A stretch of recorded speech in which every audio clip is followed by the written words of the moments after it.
Mereka bersahabat dan mereka memprakarsai sebuah gerakan pengumpulan koin. Tetapi yang menjadi pertanyaan, untuk apa gerakan ini? Sudah ada Nia dan Hani di depan saya. Terima kasih Nia, terima kasih Hani ya. Terima kasih juga. Ya, apa sih profesi Anda berdua nih? Konsultan komunikasi saya dan mengajar juga. Kalau Nia? Sama, konsultan komunikasi. Kalau dia mengajar, saya sekolah lagi. Jadi satu kampus, satu kantor, satu profesi, dan satu hobi katanya ya. Betul. Hobi mengumpulkan koin sisa-sisa Belanja. Sekarang Anda berdua melakukan sebuah gerakan namanya coin a change.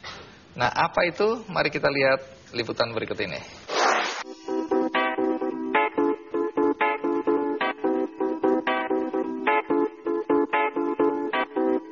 Berlakunya nilai waktu dari uang menjadikan uang receh atau koin kini seakan menjadi tidak begitu berarti.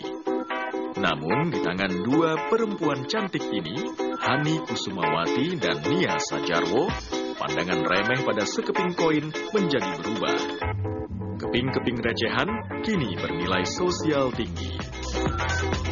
Kegemaran mengumpulkan uang receh diwujudkan mereka menjadi sebuah gerakan sosial.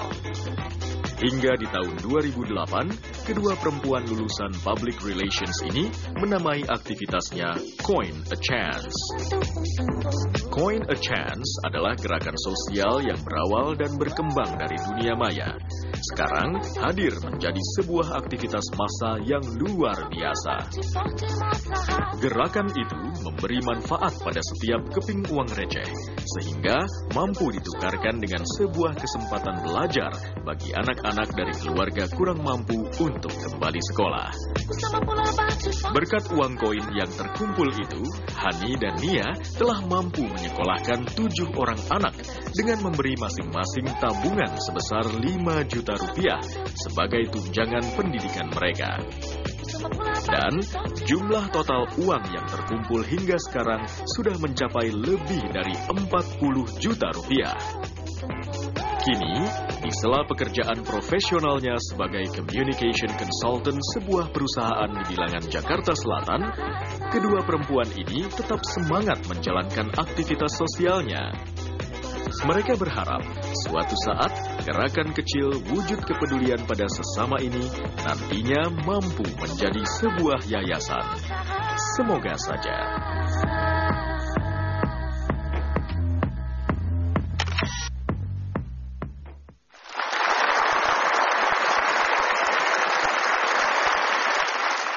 Ceritanya bagaimana itu? Sampai dalam diskusi muncul gagasan ini. Mungkin karena kita berdua sama-sama peduli dengan isu-isu pendidikan ya. Mungkin baik saya maupun Nia mengerti gitu bahwa kami bisa sampai pada posisi kami sekarang juga karena pendidikan gitu. Jadi kami merasa bahwa anak-anak Indonesia tuh perlu juga dapat kesempatan yang sama gitu. Supaya mereka bisa juga berkembang dan bisa majukan bangsa ini juga gitu. Tapi bagaimana sampai berpikir melalui koin tadi, pengumpulan koin? Sebetulnya udah dari 2007 kita mau menjalankan ini. Kemudian kita sempat bikin survei kecil-kecilan. Terus semuanya bilang, paling gak ada yang mau kok nih ngedukung, siapa sih yang peduli sama koin-koin gitu kan. Akhirnya kita sempat berpikir, oh ya mungkin belum waktunya kali ya. Terus di 2008 kita pikir kalau nggak dimulai dari sekarang kapan mulainya gitu loh. Biarin deh nggak apa-apa walaupun cuma kita berdua, walaupun hanya satu anak. Yang penting buat kita anak ini bisa selesai paling tidak sampai SMA. Jadi buat kita sudah melakukan sesuatu, membantu satu orang anak. Kalau anak itu nanti bisa maju, bantu keluarganya, dan bisa juga ngebantu orang lain, buat kita itu sudah satu keberhasilan tersendiri sih. Jadi respon pertama pada tahun 2007 banyak yang pesimistis ya, bahwa ini bisa jalan ya. Apa yang membuat Nia dan Hani kembali bertekad untuk menjalankan ini? Karena mungkin kita melihat ya koin kita juga sudah penuh, kemudian gara-gara koin sudah penuh. Sudah penuh juga gitu kan, sayang ya kalau lama-lama disimpan. Terus kita juga berpikir ya sudahlah gitu, kalau memang nggak ada yang mau kita mulai aja duluan gitu. Jadi dari situ sih sebenarnya. Tapi kemudian akhirnya waktu tahun 2008 itu saya posting di blog saya Jadi ngajak teman-teman yang lain, kita punya ide kayak gini, mau ikutan nggak kira-kira kalau ada? Terus responnya koin. gimana? Terus ternyata ya itu kita kaget bahwa responnya luar biasa gitu ya. Sebetulnya bahwa dari teman-teman itulah yang akhirnya mereka yang semangat, mereka nulis di blog masing-masing, mereka cerita ke teman-teman. Terus kita dapat blog resmi Coin a Chance juga dari teman-teman. Mereka bikinin Facebook group, mereka bikinin stiker, bikinin poster. Jadi semua sebetulnya bukan kita yang ngerjain, tapi sebenarnya dari teman-teman semua lah. Akhirnya jadi Coin a Chance ini gitu. Terus nantinya ini koin yang sudah dikumpulkan waktu dikasih untuk bantuan itu ditukar ke bank dulu atau kita kasih koin dengan toples-toplesnya? Biasanya kita selalu simbolisasi, jadi beberapa ratus ribu rupiah itu mungkin kita sampaikan dalam bentuk koin. Kita juga mau mensosialisasikan gerakannya ke sekolahnya supaya mereka tahu bahwa anaknya itu dibantu dengan hasil mengumpulkan koin gitu. Jadi kita ke sekolah, kita bayarkan dengan bawa koin, sisanya kita bayarkan secara simbolik ya. Tapi cara ngumpulin koinnya itu gimana sih? Setiap bulan biasanya kita bikin yang namanya Coin Collecting Day. Jadi tempatnya pindah-pindah. Kadang-kadang kita mangkal misalnya di restoran gitu ya. Jadi kita umumin tempatnya gitu. Misalnya hari Sabtu ini kita jam 9 sampai jam 2 siang misalnya ada di restoran di daerah apa. Jadi kalau yang mau datang ayo drop koin dan kita ngitung koin sama-sama. Kalau dilihat ini kan gerakannya menyebar lewat blog macam-macam ya. Kemudian kalau ada yang berinisiatif mengumpulkan, itu nanti dia boleh mengatasnamakan Coin a Chance gitu. Biasanya sih mereka nanya ya, kalau jadi teman-teman dari daerah yang mau bikin, mereka biasanya mengirimkan email atau lewat Twitternya kita atau Facebook, mereka menghubungi dan tanya apakah boleh diadopsi di daerah masing-masing gitu. Pakai nama tadi ya? Pakai nama Coin a Chance. Dan buat saya sama Hani, selagi tidak keluar dari apa yang sudah kami jalankan, sama-sama di pendidikan, sama-sama membantu anak-anak, dan mempertanggungjawabkan uangnya itu ya, karena sekecil apapun itu kan adalah uang dan sumbangan dari orang-orang. Asal mereka sanggup menjalankan itu semua, buat kita sih nggak masalah. Malah kita seneng. Karena tujuannya supaya Coin a Chance diadopsi di semakin banyak Ada daerah. persyaratan tadi selain bahwa ini sama-sama di bidang pendidikan, ada persyaratan lain? Ada sih lebih detailnya lagi gitu. Sebetulnya ada di blog kita juga di coinachance.com. Jadi di situ ada guideline-nya sebetulnya. Salah satunya kita juga mengharuskan mereka untuk punya blog dan akun sosial media, karena dari situ juga itu cara kita memonitor ya, karena kan kita nggak mungkin kalau misalnya ada teman-teman yang di jauh sekali gitu lokasinya, kita nggak mungkin juga tetap keep in touch setiap hari. Tapi kalau mereka punya blog, mereka punya Twitter, punya Facebook misalnya, kita juga bisa pantau mereka selama ini apakah mereka tetap aktif. Kemudian kan kalau ada orang komentar juga kita bisa ngelihat ya apakah orang punya responnya baik di sana, apakah pengalaman mereka baik juga di sana gitu. Jadi dari situ salah satu cara kita memonitor dan untuk mempertanggungjawabkan juga ini ke teman-teman yang sudah membantu kita. Ini sebuah gerakan yang unik. Tetapi pertanyaannya, apakah gerakan ini pernah dimanfaatkan orang untuk mendapatkan keuntungan pribadi? Saya akan tanyakan nanti, ikuti terus Ki Candy.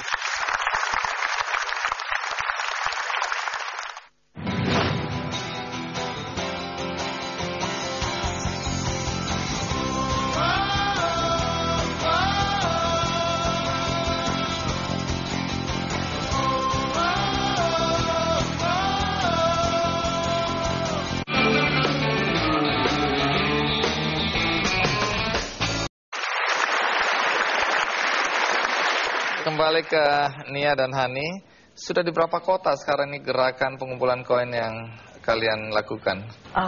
Ada di Jogja, Bali, Bandung, baru kemarin bikin juga di Palu, Sumatera Selatan juga ada, kemudian ada satu di Uni Eropa, pusatnya di Jerman.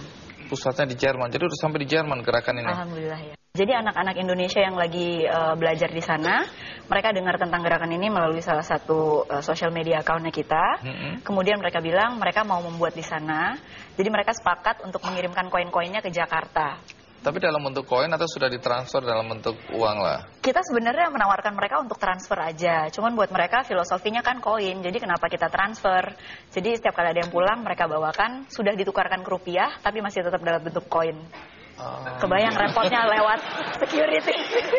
di airport. Nah, apakah pernah ada yang mencoba-coba misalnya untuk seakan-akan ada gerakan ini kumpulin koin, tapi sebenarnya mereka tidak ikut dalam gerakan ini? Ada yang memanfaatkan nggak? Yang kita tahu sejauh ini belum ada ya. Mudah-mudahan jangan belum gitu. ketahuan. Tapi ya mungkin itu juga kenapa kita membuka kanal komunikasi di sosial media, supaya kalau teman-teman ada yang mungkin dengar atau tahu sesuatu itu bisa juga konfirmasi ke kita gitu.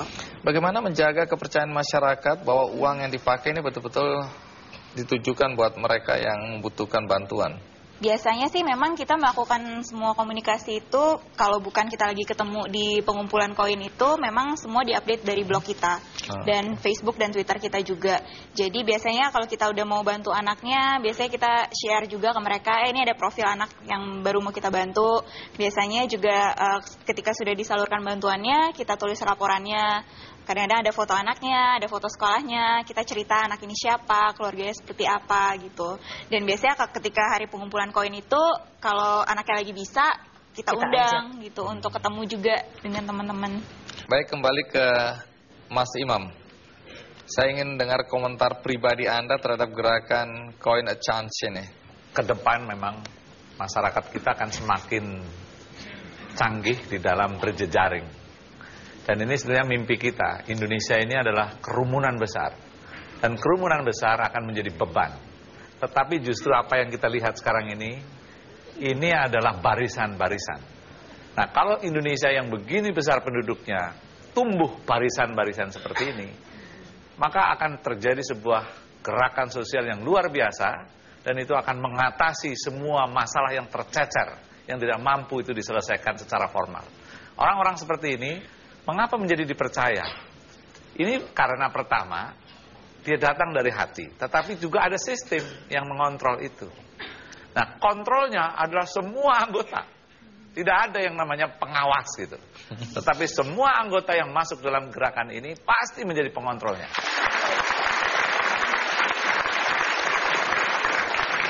Nah, jadi saya melihat bahwa inilah yang harusnya menjadi inspirasi. Negeri ini banyak dikritik karena justru lemahnya koordinasi.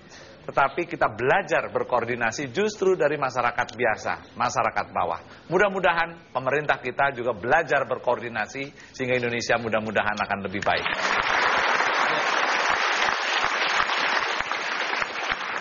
Baik, terima kasih Mas Imam. Dengan uang yang selama ini sudah terkumpul, berapa anak yang sudah disekolahkan?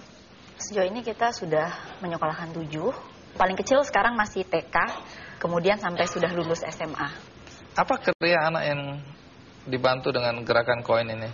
Kalau untuk prioritas pertamanya mungkin yang mau melanjutkan dari jenjang, mau ke jenjang berikutnya. Jadi contohnya kayak dari kelas 6 SD mau ke kelas 1 SMP. Itu adalah yang paling pertama biasanya yang kami prioritaskan.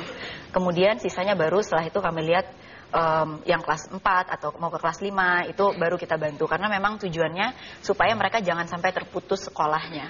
Nah, Anda berdua ini membantu seorang anak bernama Bintang Gempur Anarki sebagai anak pertama yang mendapatkan bantuan. Kenapa Bintang menjadi istimewa dan menjadi anak pertama yang ditolong oleh gerakan ini?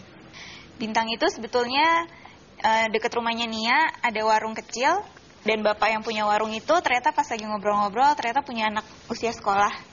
Dan bapak ini juga ada keterbatasan fisik sehingga tidak memungkinkan untuk bekerja secara profesional istilahnya gitu. Dengan Gempur itu setelah kita ngobrol-ngobrol ternyata dia menunggak 1,5 tahun uang sekolahnya. Kemudian 630.000 kurang lebih. Tidak mampu dia bayar? Tidak mampu dia bayar, karena 4 anaknya itu seluruhnya usia sekolah. Bintang saat itu kelas 6, mau ke 1 SMP. Anak ini memang semangat sekolahnya sangat tinggi, tapi tidak ada biaya. Sampai setiap hari dia harus berdiri di kelas karena tidak punya buku sekolah. Pada saat pertama kali kita wawancara, kita tanya mau sekolah di mana, terserah sama ibu saja, karena terserah orang tua saya mampunya nyekolahkan di mana. kita langsung nanyanya kalau kamu sendiri maunya di mana gitu. Jadi ada satu sekolah yang memang sudah jadi favoritnya dia. Kemudian kita tidak langsung menjanjikan biasanya ya ke keluarga atau si anak. Kita bilang kalau kamu bisa masuk ke situ bagaimana dengan nilai bagus, supaya nanti uangnya kan kalau kita punya uang lebih kita bisa gunakan untuk bantu adik kamu gitu. Ternyata dia sangat termotivasi ya, dia masuk ke SMP yang dia mau itu dengan nilai justru di atas rata-rata. Saking senangnya orang tuanya ngirimin kita ayam panggang ya, ayam. Wow. Gitu. Baik, buat orang-orang yang menonton acara ini, undangan Anda untuk membuat mereka juga tertarik ikut dalam gerakan ini apa?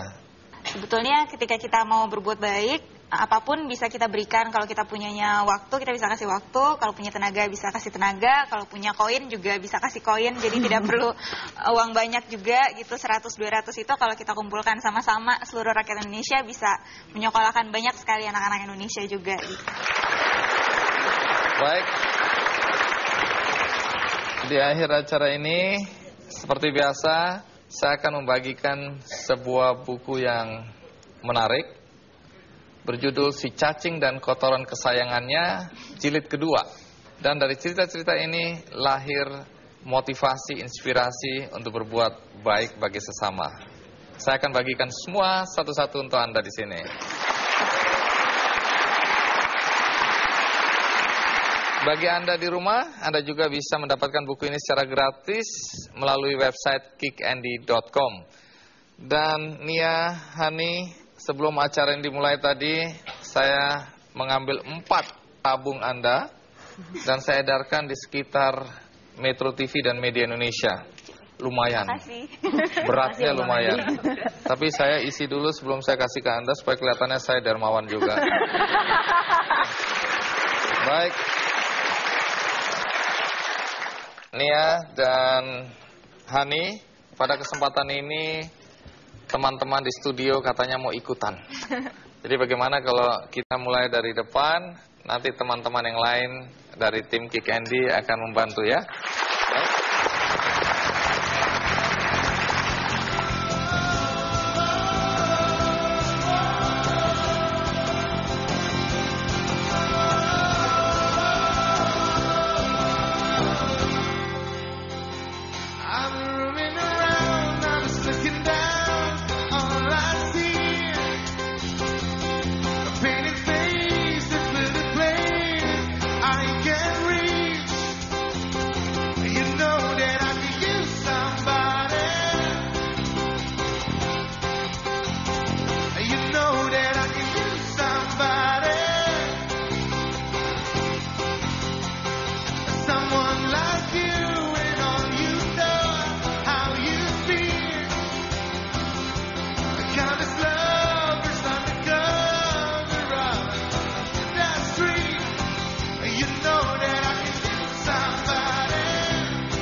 I hope he's gonna